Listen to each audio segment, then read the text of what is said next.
endeavor, but ultimately, I think people would say didn't live up to its hopes, and some people would say it was failure, and there was a lot of opposition to it. Effort to try and set up a dialogue in Charlottesville by quite a few organizations that were sort of what is my home residence? What is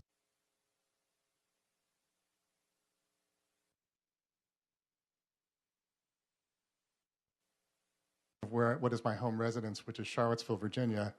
And last year, Liz Hume, yay, applause for this wonderful conference you're putting together.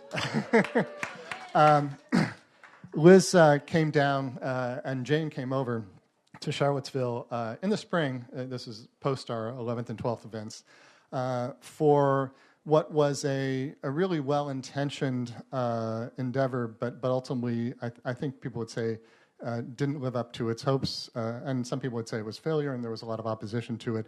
Effort to try and set up a dialogue in Charlottesville by quite a few organizations that were sort of co-sponsored, and including ourselves. And out of that grew essentially a set of conversations about, so how could we talk about some of the issues that we're confronting in our country at the present time, and what are the roles and limitations of dialogue? And we thought, if you had asked me 18 months ago if I was going to come to the FP conference and be part of a session, I was going to come here and talk about a paper I wrote for USIP about the importance of dialogue, non-formal dialogues. But that's not what we're going to talk about. We've structured the session as follows. We want to present a couple of tools, essentially frameworks to think about work here in the US. And Jane, it's this model from Adam Curl, which Jane will talk about.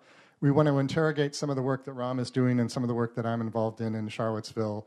And then we want to break it up into small groups and have us all sort of think about work that we are either a part of or think we should be a part of in the United States, and talk about that in probably groups of 3 for half an hour or so. Then we want to come back and we want to hear from you what kind of ahas you're having in those kind of conversations at the present time. So we hope that'll all work for you. We are 3 Virginians right now, but none of us are from there. I grew up in Northern California. Ram grew up in New Haven, Connecticut, and Jane, Providence, Rhode Island. So we are, we are living in an interesting, a beautiful state with incredible assets and a troubled history of racial relations and race equity that is shared by everybody who lives in this country, but Virginia, it's in our face. So I will turn it over to Jane next, and look forward to sharing the rest of the day with you. Thanks, Derek. Hi, everyone. We have to be active because it's right after lunch, right? So I'm not going to talk terribly long. How many of you are familiar with the Curl model, Adam Curl's model? Yeah, I'm always kind of surprised at how it doesn't circulate much, but I find it incredibly helpful when thinking about how to be strategic in this work. So Adam Curl developed this in the 60s, and other people have refined it. The version I'm going to show you is kind of Adam Curl plus John Paul Lederach plus Jane Doherty people have built on it. So, and basically, it starts with this idea that there are stages of conflict. Everybody's heard that before, right? There's stage, it's in different phases. Latent conflict, overt conflict, and then maybe you do some problem solving, and then we get to sustainable peace, and we all live happily ever after, right? Adam Curl early on recognized that it doesn't really actually quite work that way. Sometimes you'll see this, by the way, with a diagonal drawn like this, like you literally go in this neat linear path. I have chosen not to do that. What Curl said is that where you start with is unpeaceful relationships. And it may look like turmoil, but it's really static. It's kind of stuck. There are these unpeaceful relationships. Think about the United States and race relations and our history and everything. Unpeaceful relationships that are stuck, that are latent, and that nothing's happening, right? And that is still a state of conflict, right? It's structural conflict, structural violence. And then you get the relations become unstable. Things get in turmoil. How many of us feel like we're there now, right? Like, yeah, kind of crazy place. And then there's a reason that you can't go straight across to problem solving, and I'll talk about that in a minute. You go to problem solving, and then maybe you get to sustainable peace. Really important to remind ourselves that when he talked about sustainable peace, he said it is a dynamic state. It continues to have conflict in it. The only thing different is that we have the relationships and the tools to deal with conflict. Conflict does not disappear. We just become better at living with it. And then the other variable that he put on was awareness. And he talked about in the latent conflict stage, awareness of what's going on is low. I always like to say, let's not forget, it's low for the people who are benefiting from the system, and it's really high for the people who are suffering from the system. So to say it's low awareness is not actually completely accurate. There are different levels of awareness about the nature of this problem and what the conflicts really are. And then your awareness becomes higher. It's all out in the open. How many of us feel like a lot of stuff is out in the open now that we haven't been talking about? And then he used these two terms, balanced and unbalanced. If you read back through Curl, he doesn't say kind of what's balanced and unbalanced. He talked about a lot of relationship stuff, but other people have said, well, it's power. Power is unbalanced. You need to get power more balanced before you can do any problem solving. And so there are these things that we need to do to make that happen if we want to actually address things. And then other people, Curl and other people have talked about, so how does this help us think about what we should be doing at any particular time in the place of a conflict? So it's an attempt to connect activities and actions with analysis of where is this conflict going, or where is it now and where do we want it to get to. So a lot of talk about education during latent conflict. And again, that education might look really different. Educating white people about privilege is not what needs to happen for black people in this country, right? I mean, African Americans know we're privileged.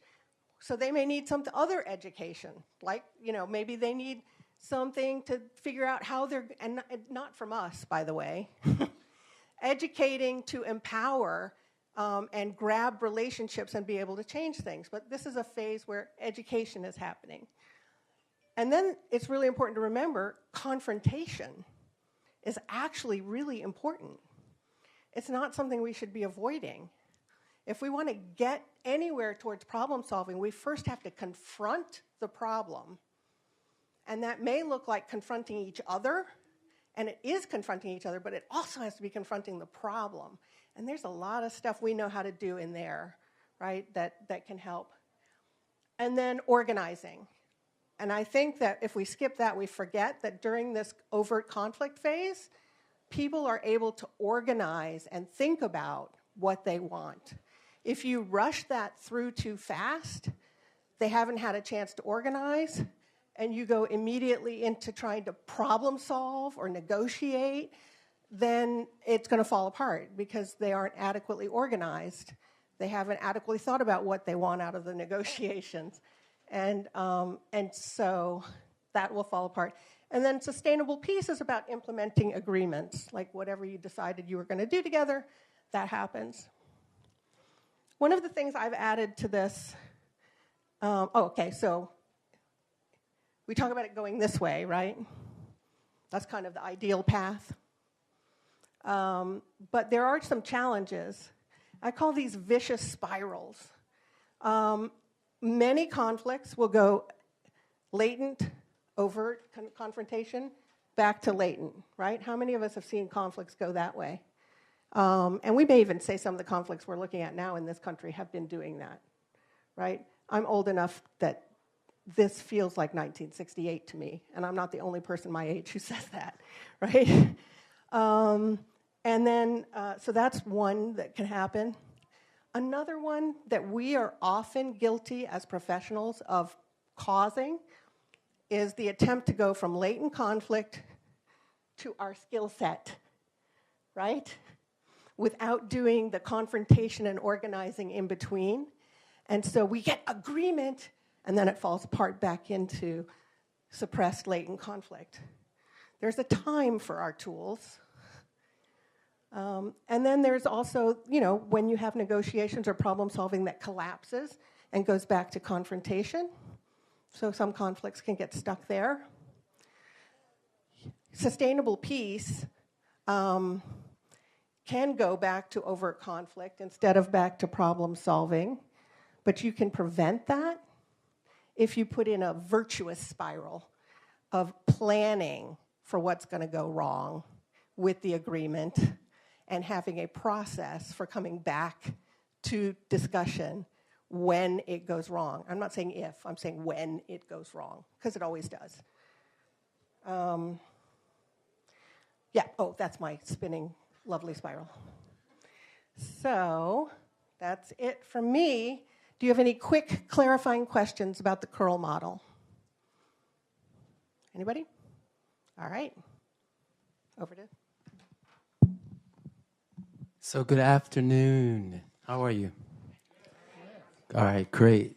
So I think what I'll do is just give like a synopsis of kind of my work, and then talk about some of the ways that I've integrated my background and training. So my doctoral work was in school diversity. My postdoc work is in restorative justice and education, trauma awareness, social emotional learning, and culturally responsive mindfulness practices. When I was working on my master's, it was in school counseling with a keen focus on African American males affected by gun violence. I have 2 bachelor degrees, one in microbiology and one in science education. Right now, my job is, this is my second time, I think. Yeah, second time coming out of retirement. I know I don't look like I came out of retirement, but, I taught for 30 plus years in urban education. Well, different types of school settings. And so currently my role is I'm the manager of school climate and culture strategy for Richmond Public Schools, and my primary role is to envision, design, and connect resources to bring trauma-informed practices and restorative practices throughout the school district. I also teach at Eastern Mennonite University, and sort of my focus, my approach is, right now I'm calling it trauma-sensitive restorative practices, or maybe a better description would be mindfulness-based trauma-sensitive restorative practices. And the term that I use to synthesize that or bring it together is called massive resilience. And it's rooted in the science of yoga and the decolonization of mindfulness practices. One thing that is, we were talking about Virginia and the role that it's played in the falsification of like racial identity and the hierarchy of human value based on skin color is this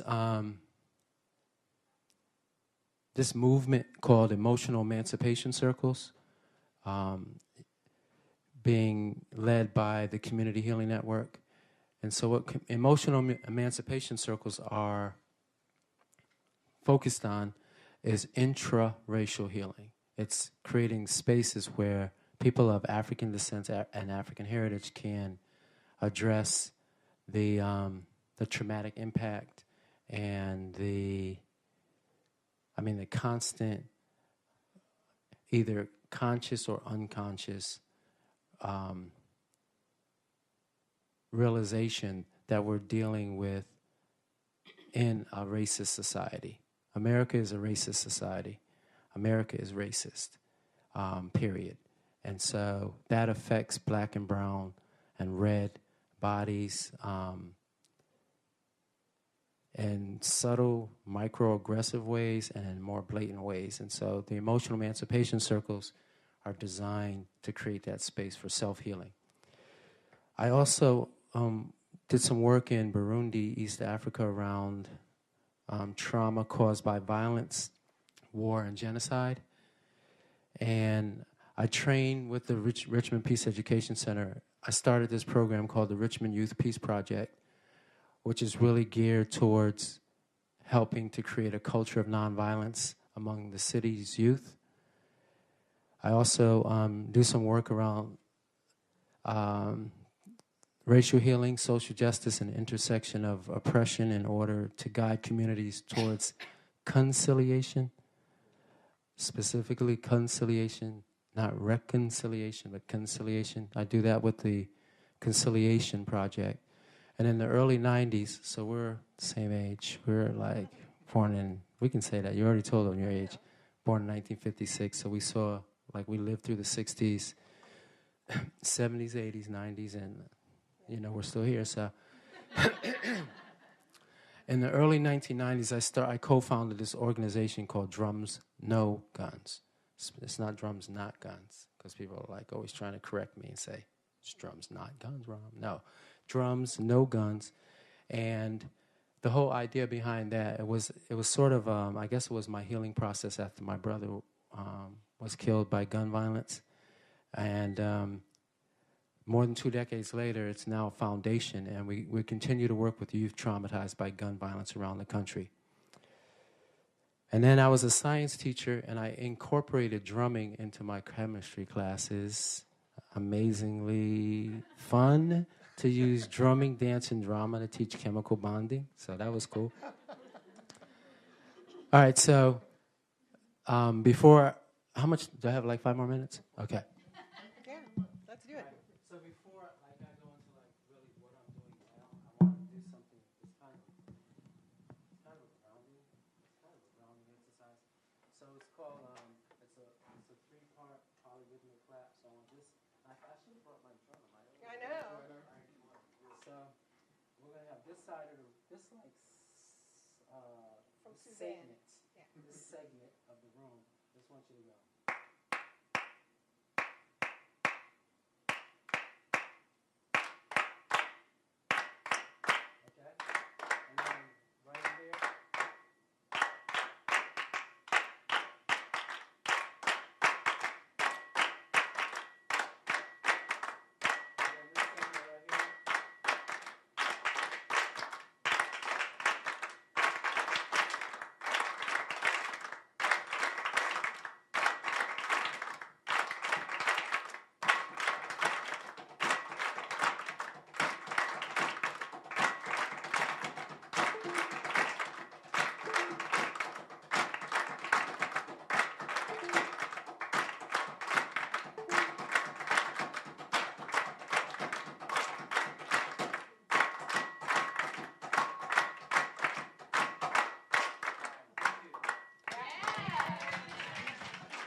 And let me do our ad. If you come to Summer Peacebuilding Institute at EMU in Harrisonburg, Virginia, you get to do a lot of that with Rom. With real drums. So in this position of manager for school climate and culture strategy for RPS, what I see myself doing right now is trying to really inspire hope and healing in a district that is under a lot of external pressure. So it's a school district where we have the lowest graduation rate in the state. We have high dropout rates. We have a lot of schools that are intensely segregated, where like 90% of the schools are racially and economically segregated. And so with all the attendant problems and issues, toxic stress, trauma, violence that are associated with those kind of indicators, But what I see is like we have to we have to kind of reframe the way that we look at ourselves, and different from how society looks at us. I was doing an interview yesterday, and the interviewer was talking about how like we're a broken community, or disadvantaged, or you know what I mean, like marginalized. So what I find myself doing is tapping into the resiliency, the like the human dignity aspect, and building on our resources. And that's kind of like what massive resilience is about in the school setting. In the community setting, one of the things that is kind of an interesting project that I'm working on is called Massive Resilience, interpreting, we call it the Trail of Enslaved Africans. Some people call it the Richmond Slave Trail. We call it the Trail of Enslaved Africans. So we're taking high school students on a curated tour of the Trail of Enslaved Africans, and then using peacemaking circles and interpreting their experience through drumming, dance, and drama. And then what they do through introspection and inspiration is create these. They create digital stories that then they share with their peers, with other high school students around the city, to inspire them to want to engage in, we call it the unhealed history of Richmond and Virginia. So I just started working on that in one of our schools and in an after-school program. So those are like kind of the approaches that I've been doing on a community level, and then within the schools. And the goal, I think, is not just to create sort of this alternative to suspension or alternative to discipline as a model for restorative justice in education, but it's really restoring the communities in a way where it's self-healing and upliftment and like building from inside out. So I don't really look at the restorative justice as we're just trying to give different types of behavior modification exercises, activities, or quote-unquote sentences, but we are really restoring. We're restoring something that was not broken on the part of the people that are oppressed, but that our society should be held responsible for. But we can't wait. We cannot wait for society, we can't wait for society to try to fix it for us. We got to do it ourselves. And through doing it ourselves, then we also will help heal society. And one last thing is, about 2 weeks ago, I did a workshop at the Community Music Network in Sandusky. It was a conference in Sandusky, Michigan. It was an all-white audience, somewhere like right on the coast of Lake Erie, and I was like, oh my God, where am I? But what's interesting is that, we did the work. We put in the work to address white fragility, white privilege, and some people are receptive, some people were receptive, and to acknowledge that we're all affected by, we call it the radon gas of racism. We're all affected by it, and that some things we can do together to help break and deconstruct it, some things we have to do intra-racially, and so that's kind of like sort of, I guess, a hodgepodge of the work that I'm doing. So if you have any questions about, any questions or any answers, I'm also looking for answers. Yes.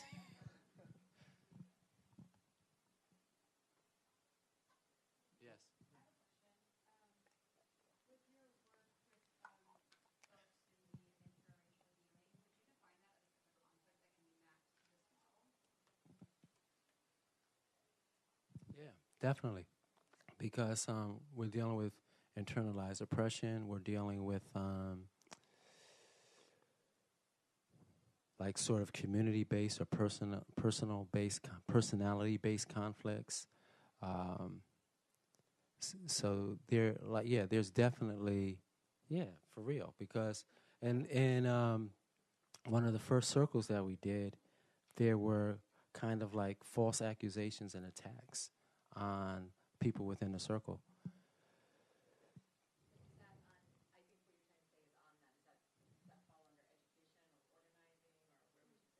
I think it falls under. I mean, it's definitely education, it's organization, and then on the other hand, it's also sort of reframing the patterns that we use to analyze our own problems from more of a.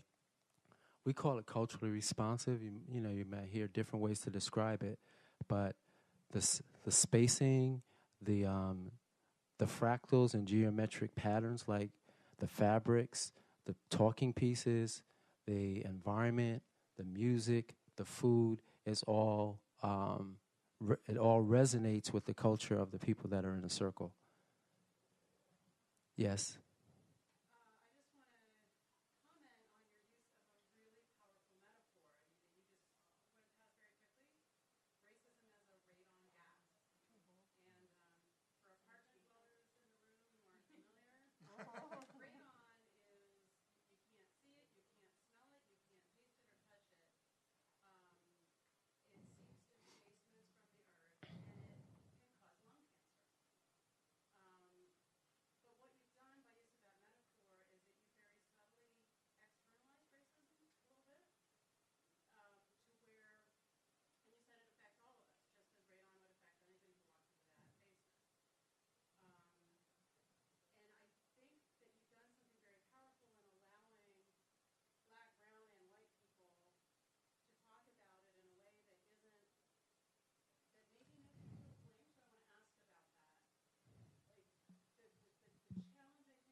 Right.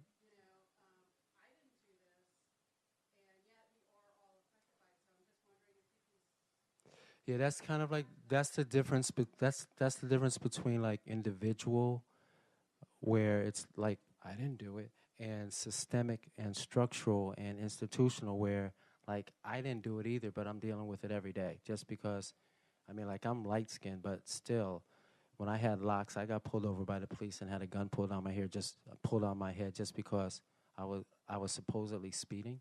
You know what I mean? So that's the difference between, like, I'm a good person, I didn't do it, but that's not what we're talking about, right?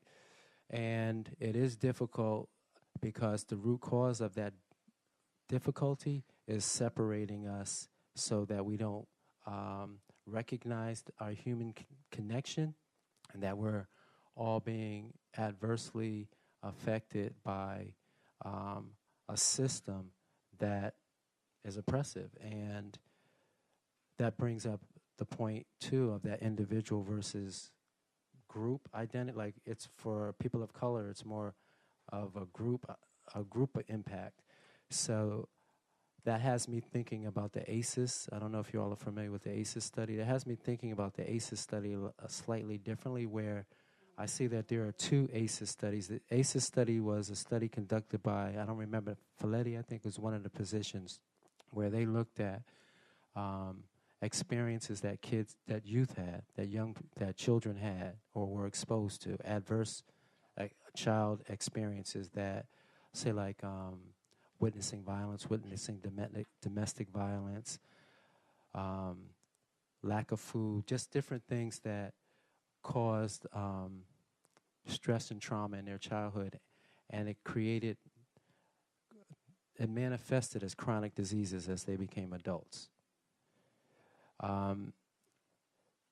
And so now that's really a powerful study. It's a powerful study, and the implications of the study and the way it's being extrapolated is, so wow, like these black kids or these impoverished kids must really be must really be suffering.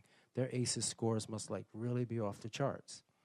That's more of like an individual. So I look at, like, we have one set of ACEs scores that was based on a study, but the other set is adverse cultural experiences.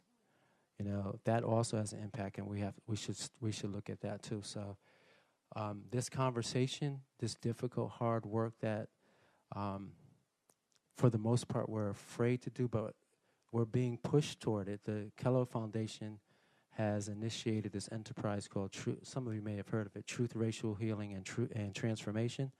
So we may not do it in our generation, but maybe we can plant the seeds in the next generation that may not be as fearful to have the conversation, so that we can deconstruct it, break it down, and benefit from defying that lie of the hierarchy of human value based on skin color. Can I put a plug in for those of you who don't know it, the Center for Documentary Studies has a podcast series called Seen on Radio. Last year they did a series called Seeing Whiteness. It's a really powerful series. I recommend it to everyone who's here who's white. I don't think anybody who's African American needs to hear it. It has incredible perspective.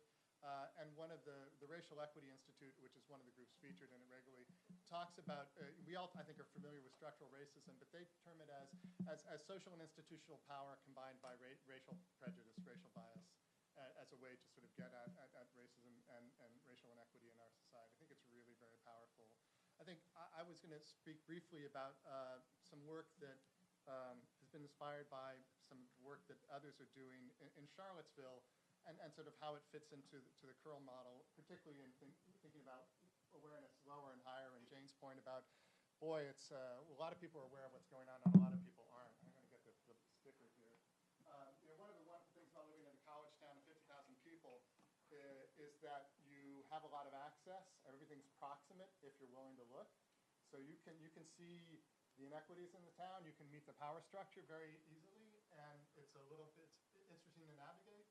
And for somebody who's been in the international peacebuilding field for about 15, 20 years, and international development before that, I found that I couldn't live as a resident in Charlottesville until I went local.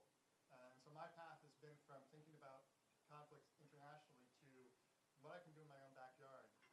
And this was happening long before the events of 2 summers ago, but it's been an important one. So, I mean, sadly, there's not a lot of awareness among a lot of white people about the legacy of white supremacy, or what white supremacy is doing right now.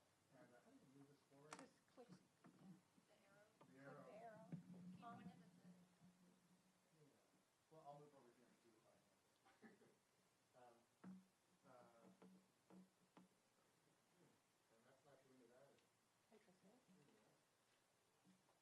Technical assistance. There we There you go. go. So these are Charlottesville's monuments. We got Robert E. Lee there. It's a main square. I mean, you've all seen the picture. You've all been to Charlottesville. You've seen it in the news. Just let's talk about Native Americans here. These are the heroic figures of Lewis and Clark here, and you see Sacagawea sort of cowering there. She saved their butts, and she's sitting there like that. She should be leading them. We've got Stonewall Jackson. We've got Buck versus Bell, for those of you who are wondering. This is the eugenics movement. Charlottesville's home to the eugenics movement. UVA has been. And this is a beautiful building on the center of the University of Virginia campus, which is built over an African-American neighborhood. Displacement is pretty fair. So this is a legacy in plain sight, but if you talk to a lot of folks in Albemarle County, their attitude is, I mean, is why can't we just all get along, at this point in time? So we have a latent conflict among many folks, and overt among others. And it's a legacy that demands our attention. For those of you who are Times readers, in our edition of the New York Times, there was an article that was on the front page, which is profiling 2 amazing students, classmates of my daughters in Charlottesville High School. We have one high school. It's very diverse. We have 4,000 resettled folks living in Charlottesville. We have a very large African-American population. It's about 40% white in the high school, 40% African-American, about 20% from other places. And it was a profile that caused a lot of waves in our community, because it looked at the inequity of our high school system vis-a-vis access to upper-level courses, et cetera,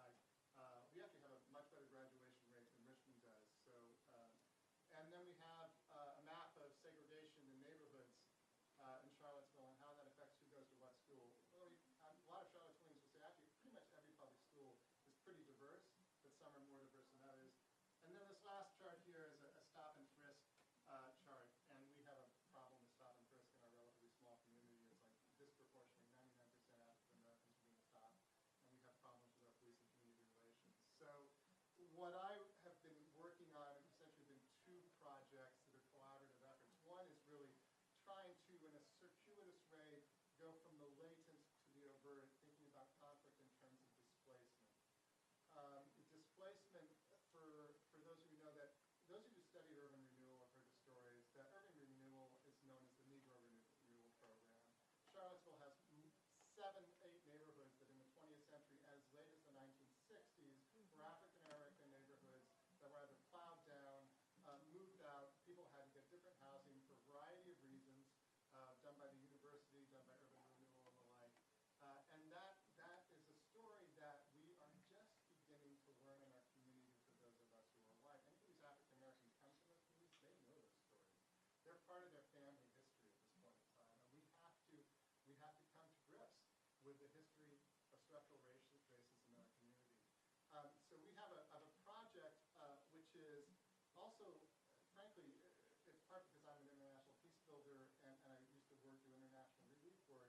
We're trying to draw a connection between the displacement that has been impacted by the international refugee population, which people have been very emotional about.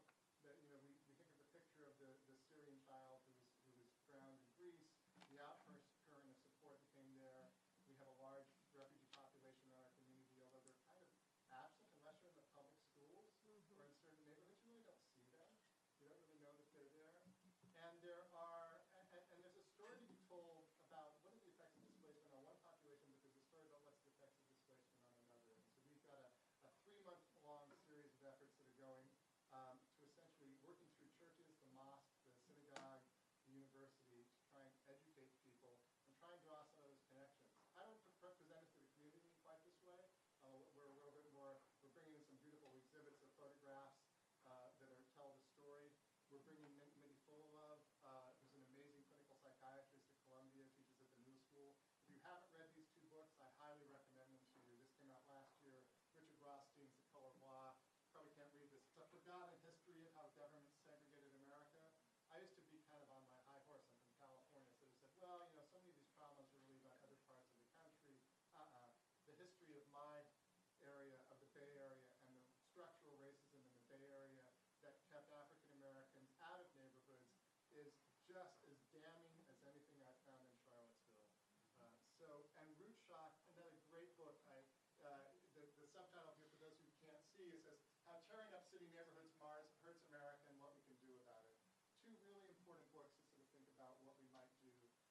So this one project is really, in terms of the Pearl model, is really trying to build awareness. And there are a lot of groups working on this. We have an amazing human rights commission in our city with a woman who's not a historian, who took it upon herself to actually learn the history of Charlottesville's African American community. She's African American, she's not native. And she's been speaking to community group after community group to tell the history of our town in a way that hasn't been told. If you guys aren't familiar with the Lost Cause narrative, please get familiar with the Lost Cause narrative about how the Civil War is taught. We've all been sold a bill of goods in our history about our American history, and until we come to terms with that and understand where we are, I think we can't make the progress that we need. We can't move from that latent to over to the organizing on that. So that's one. And then the other project that we'll talk about is really, it's a collaborative. I hate to even refer to it as a project, but for those of you who paid attention, Charlottesville didn't just have white supremacists come and disrupt the town in August 11th and 12th. It was the 3rd series of visits to our town, which came from folks who are local as well as all over the country. We had the KKK come a month earlier, and before that we had another group of white supremacists. And what happened, we had a horrific series of engagements with our local police and the state police. The first time when the KKK came to town and they finally left, the police decided essentially that the counter-protesters weren't being dispersed. They started throwing a tear gas. They were trying to dismiss them. It was just, it was an awful situation. They lost all trust from the community. There wasn't much trust to begin with. And then when the 11th and 12th happened, you all saw that in the news. So we actually have a community where, there's a very significant segment of the community that has almost no confidence in our police department. And yet there are people of goodwill in our police department and in the city government. We have a wholesale chain in essentially every major institution's leadership in Charlottesville, from the university president to a new mayor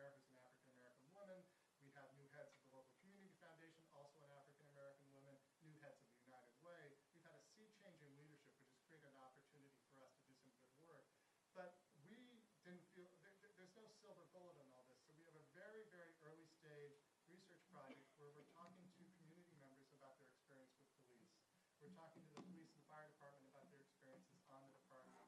We are finding out all the resources in our town, which include academics who study policing at the university, which include the local police foundation that, for those of you who might have gone to the police session earlier, tries to make sure that cops can buy homes in Charlottesville, which is a very expensive community to live in order so that they can live in the community that they police.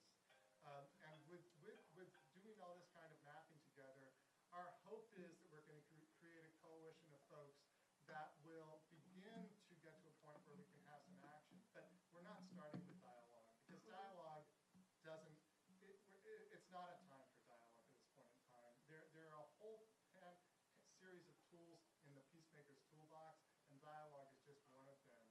But as somebody said to me yesterday, who does a lot of work on international policing, police are given institutional power. That is their role. They have a specialized role. The idea that you're going to structure a dialogue with police and civilians who do not have that power and somehow equalize that power relationship, and it's all going to be kumbaya, and we're going to have, that doesn't work. We need structural changes in policing, and there are a lot of people who are thinking about this all over the country. I mean, we heard some of it a little bit earlier before. So for us at this point, to go to the title of our session, dialogue is an important tool, but it's not the right tool. And just to harken back just for a second to the thing that brought Liz Hume was, it was an effort to have a dialogue in a community where the optics on a dialogue in a community that had just been visited by 500 white supremacists who were shouting, Jews will not replace us. My daughters are Jewish. I didn't need to have a dialogue with them at this point in time. Now I'm thrilled that there are people who are trying to change the minds of white supremacists right now. I need to change the hearts and minds of people in my community who think that having a statue of Robert E. Lee in the center of our town does not send a signal to people of color in our town that they are welcome. That's to me ridiculous. And you know what? The most important thing that I can do and we all can do is vote and make sure that 500 people who we encounter vote, because we need to change our legislature. That's not peace building. That's just politics. But the only way for us to change the public symbols in our communities is if we change our state assembly to change legislation so we can tear these things down. That was my soapbox for today. Let's go on. Yeah. So, just on the politics, Virginia is a Dillon rule state, so cities and towns and counties can only do what the state lets them do. So cities cannot remove statues if the state doesn't give them that power, which is what that's all about. I have 3 half-time jobs. I'm half-time academic director, I'm half-time with a software startup, and I'm half-time on politics in Virginia. So my life is crazy right now. She's 100% peace builder. Yeah, politics and peace building style. So what I would like us to do now is for you all to think about what you've heard, both the stories and the model, and form groups of 3. Just find 3 people. Put yourselves together and think of a conflict, latent or overt, whatever you're working on, that you are working on or would like to work on in the United States. And just think quietly and give your conflict a title and prepare to explain it in 3 sentences. Let me model that. What do you do when a white nationalist media couple moves into your neighborhood, buy a nice house, and start broadcasting to their worldwide audience from your neighborhood? And your town is very diverse, and the point of origin for the 3 language, have you seen those 3 language You're Welcome signs? They started in Harrisonburg, and the media couple moved in this summer. I got a text at 5 o'clock in the morning with the copy of the property record saying, look who moved into our neighborhood. We are working on that right now. So do your 3 sentence, pitch your case to your group. The group choose 1 case to really focus on in depth. Don't spend a lot of time trying to get the right case. And then think about it using the Curl framework. Where is it on the Curl model? Who's doing what? I mean, one of the things the Curl model really emphasizes and makes us focus on, no one can do everything, right? So whatever you're doing, somebody else needs to be doing other things. And we don't spend enough time, I think particularly when we're working at home, we don't spend enough time thinking about, well, what is that group doing over there, and how do we work together? And thinking about, is what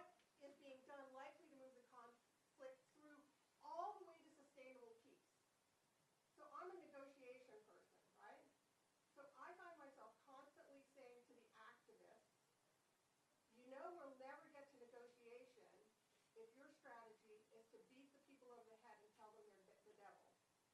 Because they're not going to come to the negotiation table if you demonize them and dehumanize them. So how do you do your activism thinking at least 2 or 3 steps ahead? So it's not don't do it, but do it in a way that knows that eventually we have to actually change some things, and we'll need to do that together. And so what else needs to be done or could be done differently, and are there signs that your thing has hit one of those vicious spirals? Like locally, in your community, whatever you're working on, are you stuck in one of those vicious spirals? I'll put the model back up so you can see it. Is that clear?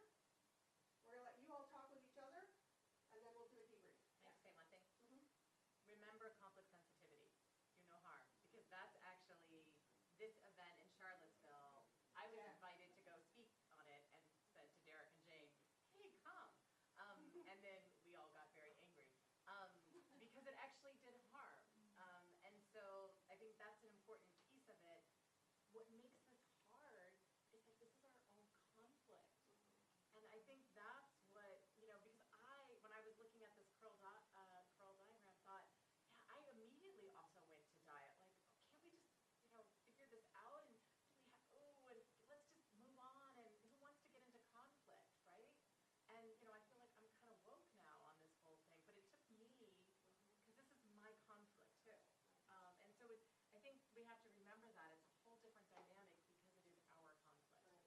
What I like to say to my students nowadays is it's not about what we learned how to do in other countries that we need to bring back. We need to be asking our local counterparts that we worked in those communities how they did it. Because that's us now. It's our community. And it is different if you have to live with the people. If you're going to run into them in the grocery store, or you're going to stand next to them at your kid's soccer game, or whatever, right? I mean, it is a different experience. And we now have to deal with what local peace builders around the world that we work with have had to deal with. And we need to be asking them how they do it, right? Because they can teach us a lot. So, 3 people, pitch your case, choose one, interrogate it. And then we'll come back. Yeah, about half an hour.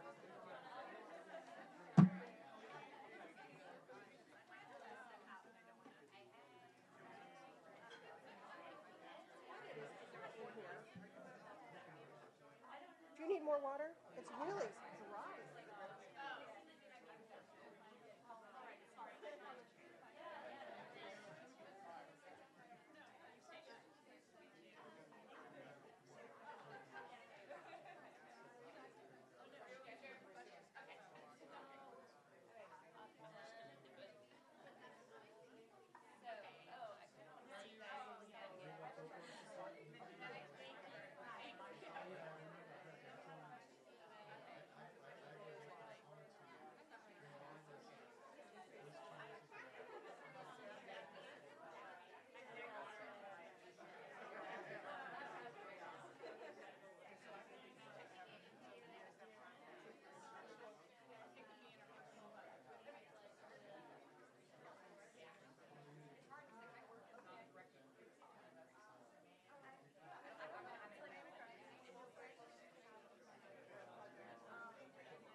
Okay, everyone, 5 minutes. Try to come.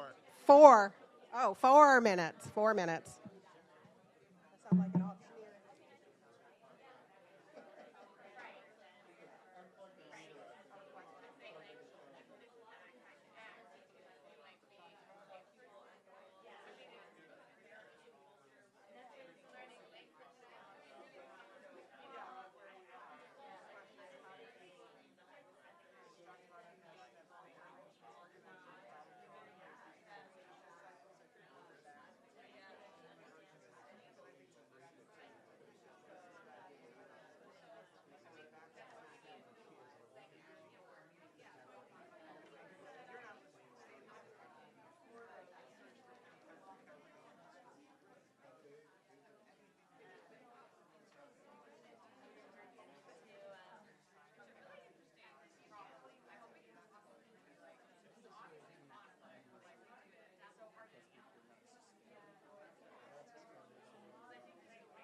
I've worked with them, and we're collaborating.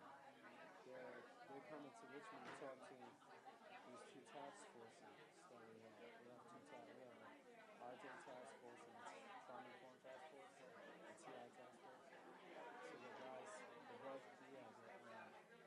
Ali, Atman, and Andrew can speak to them in December. And I might get them to do, let's go visit some of the schools, because I took 6 principals.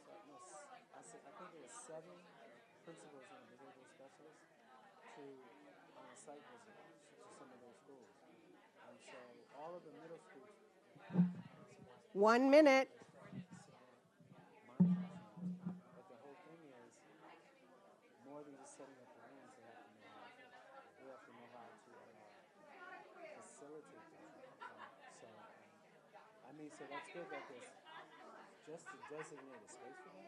And so now we're focused on, well, let's work together on how this room should operate. And then we also have Holistic Life as our advisors, as our partners. But we have to bring them on board officially. And I think that'll work once they come to speak in December. So we'll have the kind of like the room set up. They can come around and visit the rooms. And then we can formalize a partnership. If it's just focusing on these 4 schools this year, then we could do a reset. Because when students come back after the winter break, okay. So what? Okay, can we wrap it up? And then I'm going to do something that I always forget to do for introverts. We're going to take 1 minute of silence. 1 minute of silence to think about what you heard. This is for the introverts to get ready to speak. I'm not one of them, so I tend to forget them, and I apologize. 1 minute to think about something you heard that might be an aha moment. We can all have time to hear everybody's story, right? So kind of like, what did you hear that was like interesting? Okay.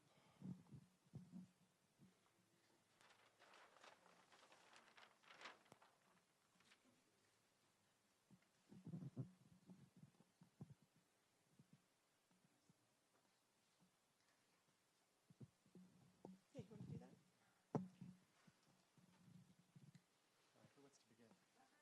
Who wants to begin?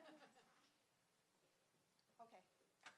Should we start in the front row? You want to tell us your head on a hot roll? Or you can pass it to the next person? I'm going to pass it. I'm going to pass. We, in discussing the dehumanizing effect of social technology and its potential to incite tribalism and violence. That was the conflict. And I think it was very interesting to consider the vicious cycles that seem to be going both between latent and overt conflict and with problem solving. So we seem to come to a consensus that the organizing component is lacking at the moment. And we're also, in looking at problem solving as well, given kind of the multiple systemic or influencing factors, having trouble sorting those out as well. But really interesting thought exercise and hopeful to move forward with this. I also want to say I'm going to write some of these as questions because I actually think a really good question is better than an oversimple answer. So Great. I give extra credit for students who give really good questions.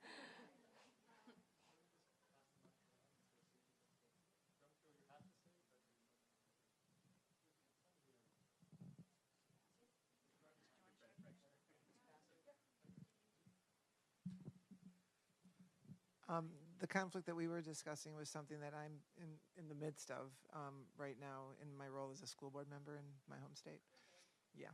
And one of the things that was helpful was to talk about social media is definitely a vicious cycle piece and could pull us from, we're right now kind of in organizing, moving towards problem solving, but social media is very dangerous for pulling us back into confrontation and polarizing and destruction. And so we talked about the potential for really, really good communication and transparency and reporting out of progress or even of activities just to keep people aware of what's happening, because that one of the challenges is the urgency that people feel. Things have to happen immediately, and none of these are things that move. They're almost invariably glacial in pace. And so it's that how to create some virtuous capacity to keep it from sliding back when the negative things step in.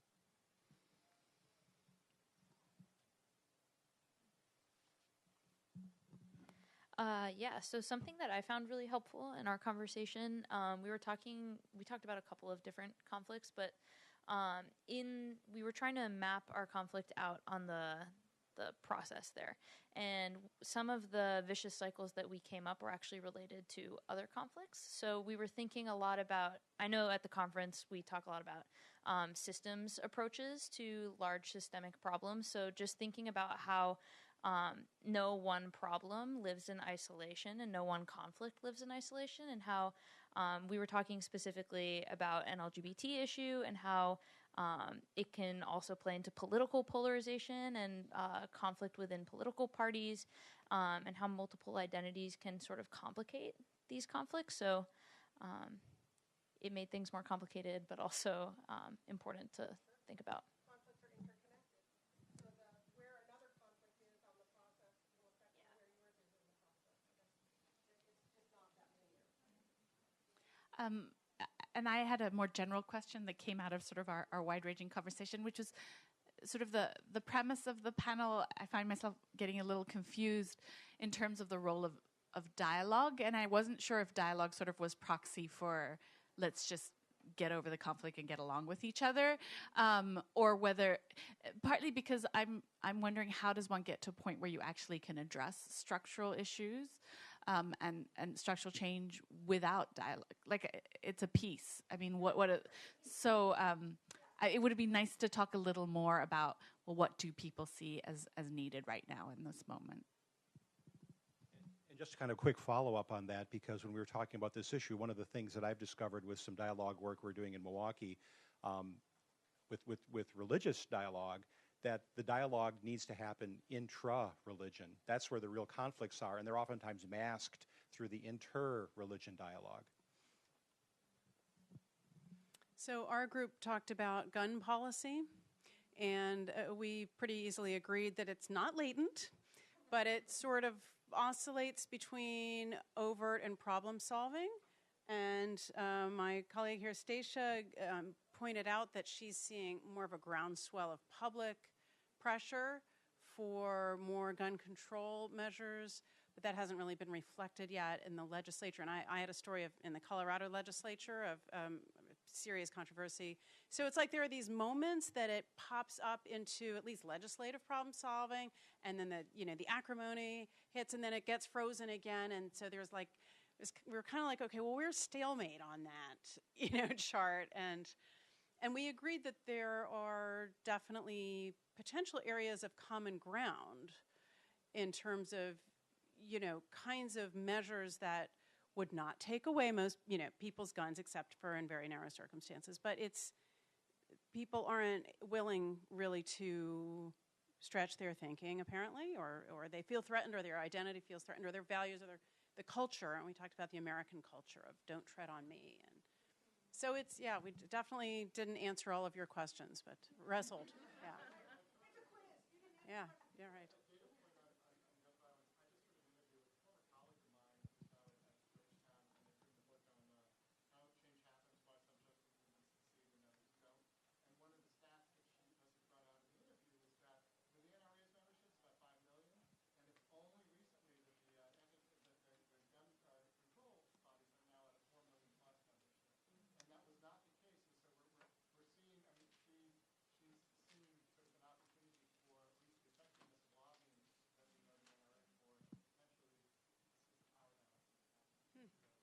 Interesting.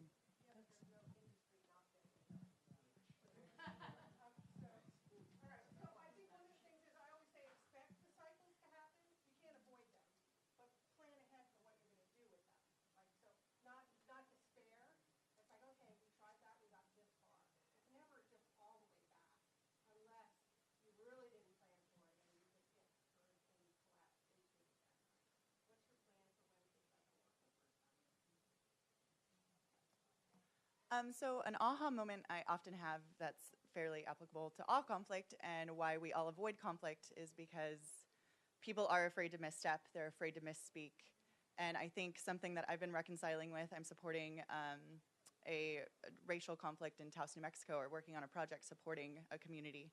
And I had a lot of fear in engaging in this work, because what is my place, and what am I going to misstep, and what am I going to misspeak? Is my intention not going to create the impact I want? But I think I've had to really reconcile that is okay, because I'm human. What is not okay is knowing that there's a problem and sitting on the sidelines and letting it happen. I think it's important to recognize that it's okay to make missteps. What's not okay is to not learn from them or listen to. Yeah.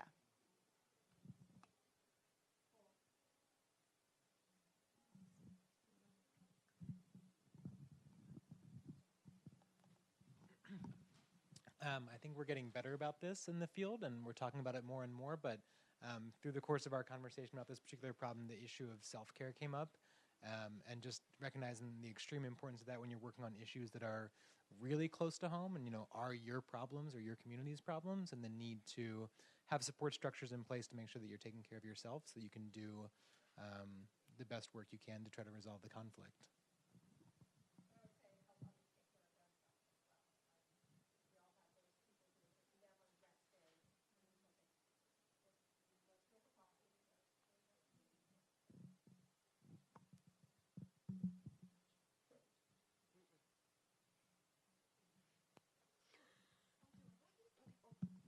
So I think we had a really interesting conversation. We covered a lot of ground, and I don't think we kind of chose a conflict relating on gun violence and policing and all these things. One thing that we talked about that I'm going to raise is just about this conference in particular that we touched on, and we decided not to choose it as our conflict, but still I think it's worth raising, and of the idea of peace building and how hard it is for us to turn on look at ourselves, and even to examine, was there racial justice in this conference devoted to creating peace? Was there equity in terms of the selection process for speakers? We have, if you look at the proportions of people of color, most of them are serving us food. We're not listening to them. So something just to raise as a very latent conflict, but to try to make it a little bit more overt.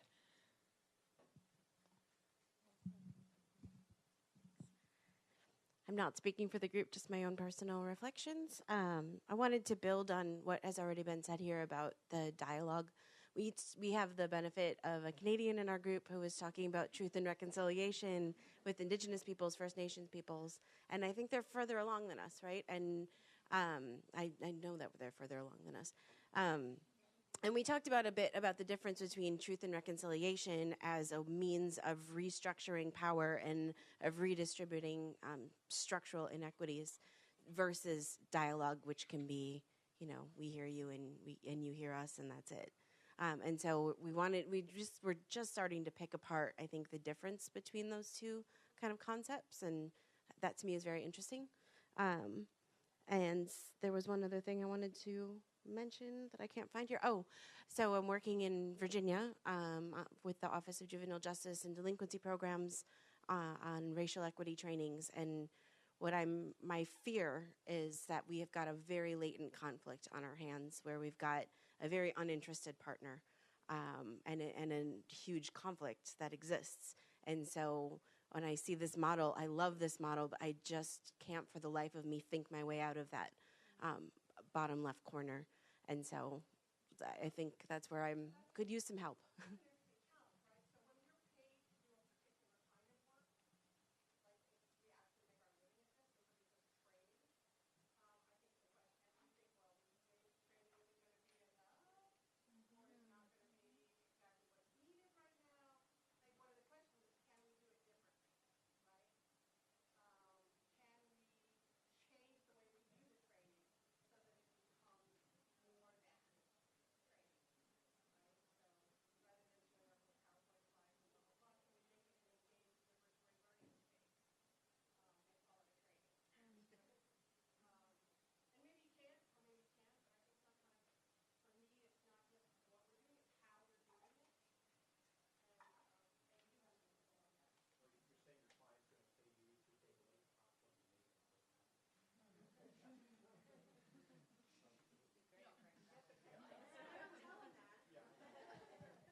Sure. I think one thing in the discussions about gun control and gun violence that really struck me when I was looking at this is for the longest time, people were just focusing on the problem solving, like change the legislation, without raising awareness of like what are the issues and what would actually be effective and why, and also addressing people's values and trying to find common ground. And also not really fully organizing themselves around it. So I think what's happened is like they tried hard to go for problem solving, it failed because they didn't do the other pieces. And now we're in a position where there's a lot more awareness raising, there's a lot more discussions and a lot more organizing, which might possibly get us to the problem solving aspect finally.